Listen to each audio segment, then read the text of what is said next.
Cine Investigators é um jogo de investigação onde ele te joga em um cenário de crime e você precisa analisar o cenário, as evidências e conectar elas por si só. O jogo não te dá nenhum tipo de assistência nem de dica, ele basicamente faz você ter que tirar suas próprias conclusões. E eu acho que é por isso que torna esse jogo tão interessante. Ele é um jogo extremamente difícil, já que não tem necessariamente algo certo, você mesmo tem que analisar, tirar suas próprias anotações, você tem que ser um detetive de verdade. Diferente de jogos de detetive que você basicamente vê a dedução deles e etc, aqui só depende exclusivamente de você. Então antes de começar um caso de verdade, eu decidi fazer o tutorial do jogo, que é o caso da avaliação preliminar, que é bem difícil para uma avaliação, mas vamos lá. O jogo apresenta pra gente uma situação. A polícia prendeu um homem que ele suspeita estar prestes a roubar um banco. Eles confiscaram os itens encontrados na van que o homem estava. E a polícia conseguiu com que o homem revelasse o nome de seus cúmplices. A suspeita é de que o homem e seus cúmplices também possam estar envolvidos no roubo da bolsa de Ellen Turner. Porém, tudo que a polícia tem são os itens da van que seria usado para a fuga, a ficha criminal dos 3 homens que iriam assaltar o banco e o relatório da ocorrência de Ellen Turner. Usando o que está disponível, você pode responder as perguntas desse arquivo de caso? Bom, e as perguntas desse exame são: quem é o motorista de fuga e quem esteve envolvido no roubo da bolsa de Ellen Turner? E essa segunda pergunta a gente pode tanto adicionar como tirar a quantidade de envolvidos, o que torna mais difícil, porque pode ter uma ou mais pessoas envolvidas. Como a gente tá no tutorial do jogo, basicamente a gente tá num lugar completamente vazio, onde tem uma bancada com tudo que a gente precisa para resolver esse caso, além de um quadro que tem o mapa, que vai ajudar a gente a localizar onde tá cada coisa pra gente entender melhor. A primeira pasta que a gente tem é a pasta de evidências, que tem 3 itens: o jornal, o plano mestre e a divisão. Abrindo a pasta, o primeiro documento que a gente tem é o tal do plano mestre, que é o plano para assaltar o Banco Clover, que foi escrito numa folha de papel. Bom, basicamente esse plano ele se baseia no horário que o banco vai estar mais vazio, tem os horários certinho de quando a segurança está mais alta ou menor, mas ele também nos dá uma coisa muito importante, ele nos dá um nome: Lorenzo. Nesse plano, o Lorenzo é o responsável por enviar a data do roubo, ou seja, ele é uma pessoa importante. E a gente tem mais certeza disso olhando o próximo documento, que é um pequeno papel com a divisão dos lucros desse roubo, onde tem 55% pro homem que bolou o plano, 15% pro ajudante, 25% pro motorista de fuga e 5% pro Lorenzo. Ok, então a gente tem pelo menos 4 pessoas envolvidas nesse roubo. E uma delas é o Lorenzo. Uma coisa que a gente já pode concluir é que não foi o Lorenzo que bolou esse plano. Eu acho muito difícil que o Lorenzo se chamaria de Lorenzo em terceira pessoa, a não ser que ele fosse muito egocêntrico. Bom, o último documento que tem nessa pasta de evidências é um jornal, que não tem nada de muito importante, a não ser os números sorteados de uma loteria chamada Undyne, dizendo que quem conseguiu o ticket pode ir retirar o dinheiro do prêmio. E a gente também tem outra pasta agora, que é a pasta da investigação policial, que basicamente ela começa com uma queixa de Ellen Turner, a mulher que foi roubada, ou seja, basicamente quando ela foi roubada, ela abriu um BO na polícia. Bom, o que a Ellen registrou nessa ocorrência não ajuda a gente muito. Ela até deu algumas informações sobre o suspeito, que ele tinha a pele clara, cabelos escuros e tinha pelo menos mais de 1,67. Bom, ela também registrou o que foi roubado da bolsa dela, tinha coisas como telefone, chaves, e uma coisa que acabou chamando minha atenção foi um ticket de loteria, o ticket da loteria Undyne, o mesmo que estava no jornal. Bom, ela tinha mais algumas coisas como $40 na bolsa, mas no geral nada que fuja do padrão. Bom, e a Ellen também deu um depoimento por escrito. Eu estive em casa praticamente a manhã toda. Fui à cafeteria para me encontrar com minha amiga por volta das 14 horas. Nada de importante aconteceu. Apenas contei à minha amiga que o jornal tinha anunciado os números de vencedores de uma loteria que joguei e acabei ganhando algum dinheiro. Eu ia retirar o dinheiro hoje. Fizemos planos de nos encontrar de novo para comemorar. Eu saí do café cerca de 45 minutos depois. Fui em direção à loja de conveniência Kart. E foi nessa hora que um homem vindo por trás esbarrou com força em mim. E quando eu percebi, ele já estava estava virando a esquina, com minha bolsa nas mãos. Tudo que eu consigo me lembrar é que ele era um pouco mais alto do que eu e tinha cabelos escuros e pele clara. Assim que consegui me recompor, pedi para alguém que passava na rua para que chamasse a polícia. Nessa pasta também tem a ficha dos 3 suspeitos. E a descrição que a Ellen dá pra gente não ajuda em absolutamente nada. Os suspeitos que o cara da van delatou são Carter Frank, Harry Shedd e Anthony Young. E uma coisa que todos eles têm em comum é que todos batem com a descrição da Ellen. Todos são claros, do cabelo escuro, com pelo menos mais de 1,70. Uma coisa pra se prestar atenção é que nenhum deles chama Lorenzo, então provavelmente o Lorenzo não está entre eles. Eu acho difícil o Lorenzo ser um codinome, então eu acho que dá pra assumir isso por enquanto. Bom, mas levando em consideração que pelo papel da divisão a gente sabe que tem 4 pessoas envolvidas e que uma delas é o Lorenzo e que não tá entre eles, muito provavelmente o cara que foi preso na van é um desses 3 caras. A gente ainda não consegue dizer quem é quem, mas a gente consegue ter isso de noção. E agora a gente tem mais coisas interessantes. A gente tem os itens encontrados na van. A gente tem uma caixa de cigarros, uma cerveja que foi aberta, bastante dinheiro, mais especificadamente $640 e um telefone. Aqueles telefones bem velhos de bandido mesmo, que usa pra descartar, pra não ser rastreado e etc. E uma coisa interessante é que dá pra abrir esse telefone. E esse telefone trocou mensagem com outros 3 números, ou seja, a gente tem conversas para ler. Bom, a gente tem uma conversa com o número 4019. Tem certeza que podemos confiar nesse cara? Ele parece confuso. Aí o dono do celular responde: eu sei que você odeia imprevisibilidade, mas já vimos o que ele pode fazer. Relaxa, eu tenho certeza que vai ficar tudo bem.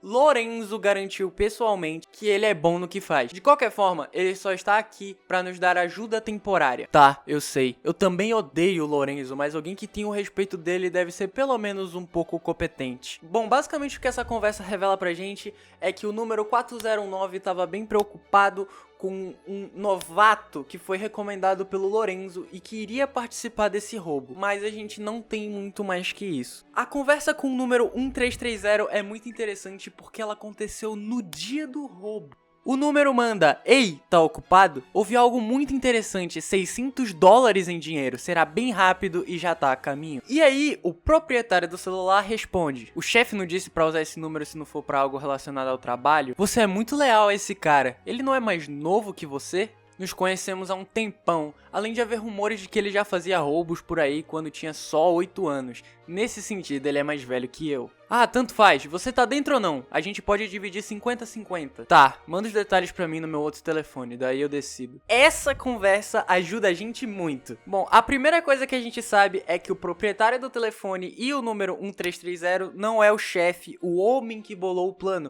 já que o proprietário do celular fala sobre o chefe. E também o número 1330 fala que o proprietário desse telefone é mais velho que o chefe e que tinha rumores de que ele roubava desde os 8 anos. Isso pode ajudar bastante a gente a identificar quem é esse tal chefe. Bom, aparentemente eles estavam planejando roubar $600, mas não dá pra saber porque a conversa foi cortada pra outro telefone. Ah, e uma coisa que eu não posso esquecer de falar é que o dono desse celular falou que conhece o chefe há um tempão. Isso vai ser importante, então guarda essa informação. E por último, a gente tem o número 4566, onde ele manda só uma data, 5 de outubro de 2009. Que basicamente é o dia de hoje, que também é o dia do roubo. Ou seja, o número 4566 é o Lorenzo, já que a gente viu no plano que ele seria a pessoa responsável por mandar a data do roubo. Analisando essas conversas, a gente já tem 4 pessoas. A gente tem 3 números e o dono do celular.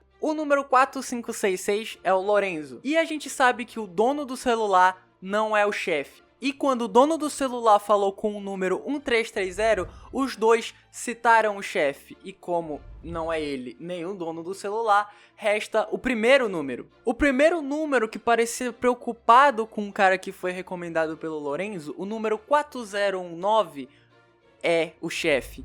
A gente pode levantar a teoria de que o número 1330 é o novato que foi recomendado pelo Lorenzo. Já que ele questiona esse tal chefe, talvez seja porque eles não se conheçam direito. Ou seja, esse novato que foi recomendado pelo Lorenzo muito provavelmente é o ajudante que estava na divisão. O que resta para o dono do celular ser o motorista de fuga, já que esse telefone foi encontrado na van. Mas a gente ainda tem um problema, porque a gente tem 3 suspeitos e apesar de saber qual número é de cada um, a gente não consegue dizer ainda quem é o novato, quem é o chefe e etc. A não ser por um pequeno detalhe. Um detalhe durante a conversa entre o novato e o dono do celular. É que o dono do celular disse que conhecia o chefe há muito tempo. No início eu achei que isso não ia ser muito relevante, porque não teria como provar como cada um se conhece, há quanto tempo, mas tinha. Eu comecei a olhar o histórico de prisão de cada um dos suspeitos. E uma coisa interessante é que o Carter Frank foi preso na prisão de Willow Bay em 1999 e ficou por lá durante 5 anos. E o Harry Shedd também foi preso em Willow Bay em 2000 e ficou 5 anos lá. Ou seja, o Carter Frank e o Harry Shedd se conheceram na prisão, o que significa que eles se conhecem há pelo menos 5 anos, o que se encaixa em um tempão. E uma coisa que o novato disse é de que o chefe era mais novo que o dono do celular. E olhando a ficha dos dois, o Carter Frank tinha 35 anos. E o Harry Shedd tinha 28 anos. Meu Deus, eu não sei como esse cara tem 28 anos, ele tá completamente acabado, uma pena. E um dos antecedentes do Shedd é de tentar fazer um assalto à mão armada em bancos, que é o que ele estava prestes a fazer de novo. O que indica que o chefe, o homem que bolou o plano, é o Harry Shedd.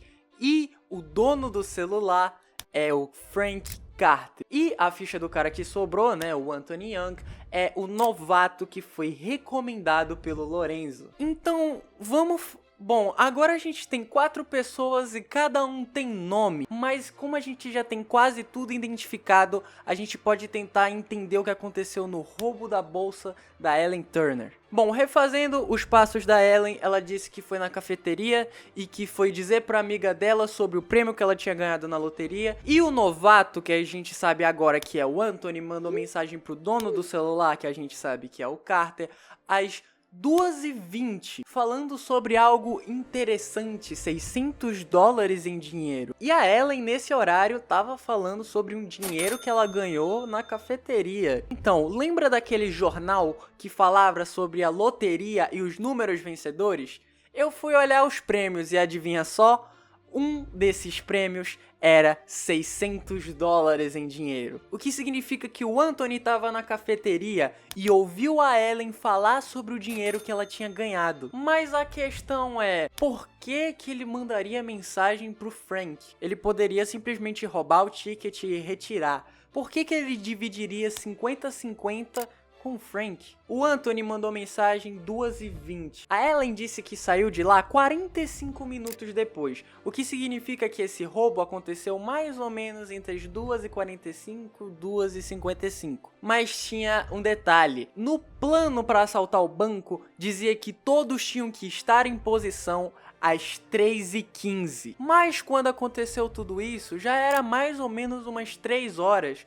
Mas talvez o banco fosse próximo? Na verdade não. Olhando o mapa, a gente consegue ver a localização da cafeteria, do local onde aconteceu esse roubo, da onde o Anthony bateu e roubou a bolsa dela, e o banco. E era muito longe. E nos itens que estavam na van, tinha $640. Ou seja, ele retirou o dinheiro.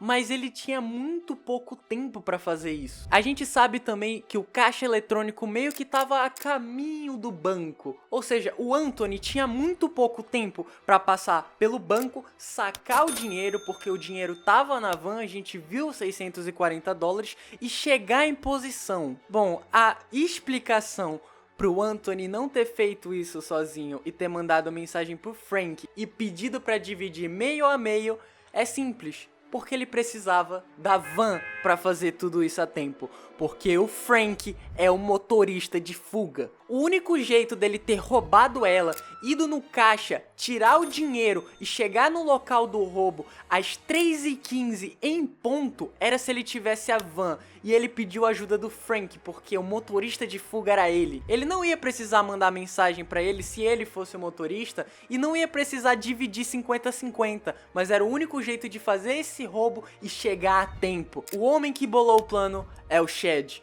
O ajudante é o Anthony. O Lorenzo é o Lorenzo.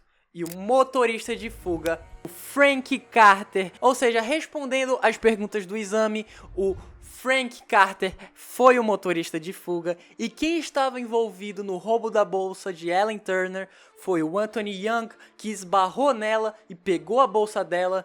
E o Carter Frank, que ajudou o Anthony a fugir, sacar o dinheiro e chegar a tempo para fazer o roubo do banco, se eles não tivessem sido pegos pela polícia. Agora eu só quero amarrar umas pontas soltas para fechar esse caso lindamente. Como eu repeti muitas vezes, na van tinha $640, mas como se eles só tinham pego $600 do prêmio? Porque na bolsa da Ellen ela tinha registrado que tinha $40, que é outra prova de que roubaram a bolsa dela. Ou seja, era $600 do prêmio que eles retiraram e $40 que estavam na bolsa dela. E outra coisa que a gente pode dizer agora é que foi o Frank que foi preso pela polícia e que foi ele que deu a lista dos suspeitos. Inclusive, belo parceiro de fuga esse, hein? Bom, basicamente também os itens que tinha dentro da van eram um cigarro e uma cerveja aberta. Ou seja, se você vai ser um motorista de uma fuga, de um assalto ao banco, você não fica bêbado. Ou seja, essa cerveja era outra prova de que o Frank não estava sozinho na van, porque ele ajudou o Anthony a roubar a Ellen, ou seja, ele não estava sozinho. E confirmando as respostas que a gente tinha falado, a gente finaliza a avaliação. Tutorial, avaliação preliminar, 2 de 2 perguntas respondidas corretamente. Eu sou um excelente detetive e eu acho que dá até pra pôr no currículo, porque, meu Deus, o tanto de neurônio que eu fritei aqui não tá explicado. Esse é só o primeiro caso de muitos outros casos muito mais complexos e muito mais interessantes. Eu acho que pode ser bem legal trazer pro canal, pelo menos eu espero. Esse vídeo, meu Deus, deu muito trabalho pra fazer, só eu sei o trabalho que isso aqui deu. Então, se tudo der certo, os casos do quarto andar podem estar por vir por aí, que são casos bem interessantes e bem divertidos. Comenta o que você achou do vídeo ou comenta qualquer coisa. Nossa, Juan, você é muito lindo, maravilhoso. Eu acho que você merece um like, hein? Qualquer coisa pra ajudar esse canal, eu ia ficar muito grato de verdade. Compartilhe esse vídeo com alguém que você acha que pode gostar desse tipo de conteúdo. Muito obrigado, Carlos, pelos R$5. Eu sei que não vai ser muito, mas espero que dê uma força. Que isso, meu querido. Muito obrigado de verdade. Isso é uma prova de alguém que realmente gostou do meu conteúdo. Eu fico imensamente feliz, então gratidão de verdade. Muito obrigado. Também obrigado, Neymar, por R$1. Pô, menino Ney. Esse mês foi difícil, né? Me dá R$1. Acho que o menino Ney não tá muito puro, não. Bom, se você quiser deixar alguma mensagem ou quiser ajudar o canal monetariamente, tem o Live Pix que vai estar aqui na descrição. Os comentários vão sempre aparecer no final do vídeo. Então é isso. Muito obrigado de verdade e até a próxima.